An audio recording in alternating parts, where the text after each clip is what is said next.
Hello, in front of me I've got SONY Xperia 1 Mark III.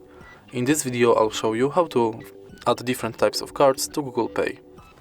Firstly, let's open Google Pay and tap on this blue button right here. You can add loyalty card, gift card and public transport. Let's select loyalty. Now select shop you want to add loyalty card to, for example IKEA Poland. Then scan your card or enter details manually, then tap save.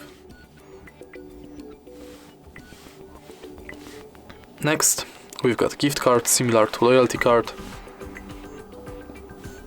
Enter card number, PIN, balance and your notes, then tap save.